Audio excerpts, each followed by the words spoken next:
ಸುಮಾರು 10 ಅಡಿಗಳಷ್ಟು ಅಗಲ ಪ್ರದೇಶದ ಬೆಳೆಗೆ ಸ್ಪ್ರೇ ಮಾಡ್ತಾ ಇರುವಂತ ಟ್ರ್ಯಾಕ್ಟರ್, ಹೊಲದ ಇನ್ನೊಂದು ಭಾಗದಲ್ಲಿ ಮೇಲೆ ಹಾರುತ್ತಾ ಹೊಲಕ್ಕೆ ನ್ಯಾನೋ ಯೂರಿಯಾ ಸಿಂಪಡಿಸ್ತಾ ಇರುವಂತ ದೊಡ್ಡ ಡ್ರೋನ್, ಅವುಗಳನ್ನ ಕುತೂಹಲದಿಂದ ನೋಡ್ತಾ ಇರುವಂತ ರೈತ ಸಮೂಹ, ಅವರಿಗೆಲ್ಲ ಮಾಹಿತಿ ನೀಡ್ತಾ ಇರುವಂತ ಪ್ರಗತಿಪರ ರೈತರು.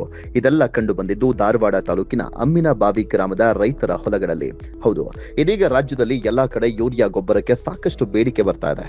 ಆದ್ರೆ ಅದನ್ನ ಪೂರೈಸಲಿಕ್ಕೆ ಸಾಧ್ಯವಾಗ್ತಾ ಇಲ್ಲ ಅನ್ನೋದು ಎಲ್ಲರಿಗೂ ಗೊತ್ತಿರುವಂತ ಸಂಗತಿ. ಗೀತಾಂಜಲಿಯಲ್ಲಿ 20-50% ಭಾರಿ ರಿಯಾಯಿತಿ ಹಿಂದೆ ಭೇಟಿ ನೀಡಿ ಗೀತಾಂಜಲಿ ಕೊಪ್ಪಿಕಾ ರಸ್ತೆ ಹುಬ್ಬಳ್ಳಿ.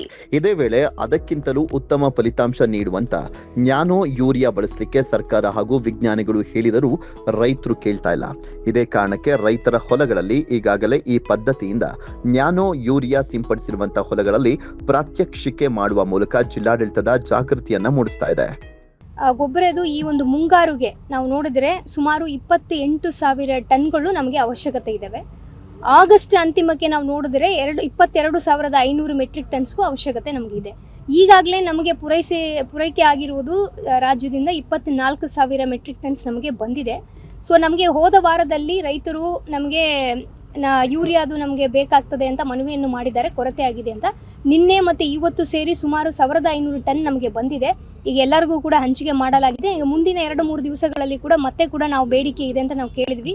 ಈಗಾಗಲೇ ರಾಜ್ಯ ಸರ್ಕಾರಕ್ಕೆ ಕೂಡ ನಮಗೆ ಬಿತ್ತನೆ ಪ್ರದೇಶ ಸ್ವಲ್ಪ ವ್ಯತ್ಯಾಸ ಆಗಿರೋದ್ರಿಂದ ಹಿಂದೆ ನಾವು ನೋಡಿದೀವಿ ಅಂದರೆ ಹಿಂದಿನ ವರ್ಷಗಳಲ್ಲಿ ನಾವು ಮಾಡೋದಕ್ಕಿಂತ ಈ ವರ್ಷ ಮೆಕ್ಕೆಜೋಳ, ಸೋಯಾಬೀನು, ಹತ್ತಿ ಇದೆಲ್ಲ ಕೂಡ ಏಕರೇಜಲ್ಲಿ ಜಾಸ್ತಿ ಆಗಿದ್ದಾವೆ. ನಮ್ಮ ಗುರಿ ಜಿಲ್ಲೆಗೆ ಇರುವುದು 2,81 ಲಕ್ಷ ಹೆಕ್ಟೇರ್ಗಳು ನಮ್ಮ ಬಿತ್ತನೆ ಬೀಜ ಗುರಿ ಇತ್ತು.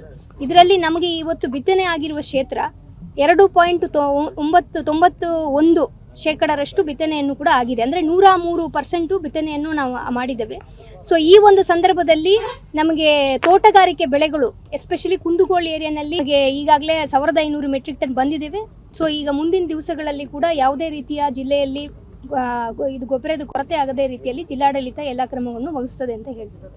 ಈಗಾಗಲೇ ಜಿಲ್ಲೆಯಲ್ಲಿ ಹಲವಾರು ವರ್ಷಗಳಿಂದ ಈ ನ್ಯಾನೋ ಮಾದರಿ ಗೊಬ್ಬರಗಳನ್ನ ಬಳಸಲಾಗ್ತಾ ಇದೆ.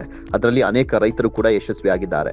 ಆದರೆ ಅದೇ ರೀತಿ ಉಳಿದ ರೈತರು ಕೂಡ ಈ ಮಾದರಿಯನ್ನ ಬಳಸಿ ಅಂತ ಹೇಳೋದೇ ಈ ಕಾರ್ಯಕ್ರಮದ ಉದ್ದೇಶವಾಗಿತ್ತು. ಅನೇಕ ಕಂಪನಿಗಳು ಇದೀಗ ಡ್ರೋನ್ಗಳನ್ನ ಉಚಿತವಾಗಿ ನೀಡ್ತಾ ಇದ್ದು ರೈತರು ಅವುಗಳನ್ನ ಬಳಸಿಕೊಳ್ಳುವಂತೆ ಮನವಿ ಮಾಡಿಕೊಳ್ತೇವೆ. ಡ್ರೋನ್ ಮೂಲಕ ಬೆಳೆಗಳಿಗೆ ನ್ಯಾನೋ ಗೊಬ್ಬರ ಸಿಂಪಡಣೆ ಮಾಡುವಂತೆಯೂ ಕೂಡ ಹೇಳಿ ಅದಕ್ಕಾಗಿ ಸಿಬ್ಬಂದಿಯನ್ನ ಕೂಡ ನೇಮಿಸಿವೆ. ಈ ಮೂಲಕ ರೈತರಿಗೆ ಅನುಕೂಲ ಮಾಡಿಕೊಡುವ ಉದ್ದೇಶದ ಜೊತೆಗೆ ಈ ಪದ್ಧತಿಯನ್ನ ಪ್ರಮೋಟ್ ಮಾಡೋದು ಕೂಡ ಇದೆ. ಇದೀಗ ಅನೇಕ ರೈತರು ಈ ಪದ್ಧತಿಯಿಂದಾಗಿ ಉತ್ತಮ ಬೆಳೆಯನ್ನ ಪಡಿತಾ ಇದ್ದಾರೆ. ನೋಡ್ರಿ, ಈಗ ಅದ ಬಳಸೋದ್ರಿಂದ ಸಮಯನೂ ಉಳಿತಾಯ ಆಕತ್ರಿ, ಆದ್ರೆ ಮತ್ತೆ ನೀರಿಂದು ಕಡಿಮೆ ಆಗತ್ರಿ, ಮತ್ತೆ ಅದ ಎಲ್ಲಾ ಪೀಕಿಗೂ ಸರಬರಾಜು ಆಗುವಂತ ಚಾನ್ಸಸ್ ಇರ್ತೈತ್ರಿ. ಅದ್ರ ಸಂಬಂಧ ಅದು ನಮಗೆ ಒಳ್ಳೇದು ಅನ್ಸೈತ್ರಿ. ಇದು ಯೂರಿಯಾ ಗೊಬ್ಬರ ನೋಡ್ರಿ, ಈಗ ಒಮ್ಮೆ ಸಿಕ್ಕರೆ ಒಮ್ಮೆ ಸಿಗಂಗಿಲ್ರಿ.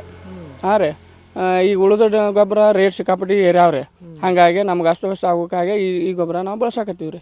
ಅವಶ್ಯಕತೆಗಿಂತ ಹೆಚ್ಚಿನ ಪ್ರಮಾಣದ ಯೂರಿಯಾ ಜಿಲ್ಲೆಗೆ ಬಂದಿದ್ರು ರೈತರು ಇನ್ನೂ ಕೂಡ ತಮಗೆ ಸರಿಯಾಗಿ ಗೊಬ್ಬರ ಸಿಗ್ತಾ ಇಲ್ಲ ಅಂತ ಆರೋಪವನ್ನ ಮಾಡ್ತಲೇ ಇದ್ದಾರೆ.